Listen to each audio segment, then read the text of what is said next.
እንደ ማስተር አብነት አይነት ሰዎች አንድ 10 ቢኖሩን ኖሮ የታደልን ሰዎች ነበርን። ምን አይነት ተፈጥሮ ነው ግን አብነት? ምን አይነት ተፈጥሮ ነው? ምን አለ? ደህና ነህ? ሰላም ነው? እንዴት ነህ?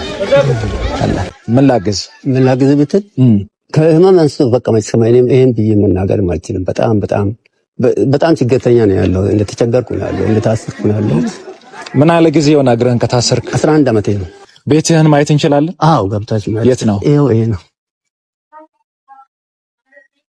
ሰላም ለዚህ ቤት። ምን ናቸው እሳቸው? እናቴ ናት። ያንተ እናት ናቸው? 5 ደቂቃ ብቻ እዚሁ ትጠብቀኛለህ? ዕቃ ይዤ ልምጣ። እሺ።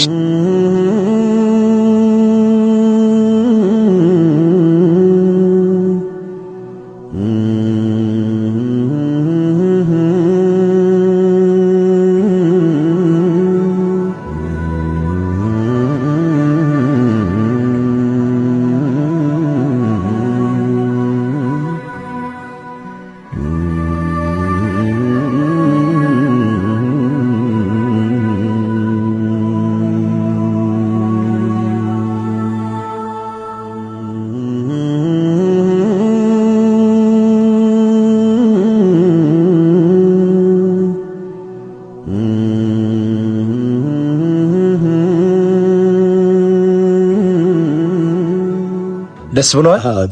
አይዞን። እሺ የኔት አንቺ ባለቤቱ ነሻል? በቃ አይዟችሁ። አንዳንድ ጊዜ በእንደዚህ አይነት ሰዓት ላይ ከናንተ ጋር ግቢ ውስጥ ዞር እያለ ጊዜ ያሳልፍ። እኔም በየጊዜው እየመጣሁ እከታተላለሁ። የኔ ወንድም ፈጣሪ ጨርሶ ይማርህ። የመፈታት ነፃ የመሆን አመት ይሁንልህ።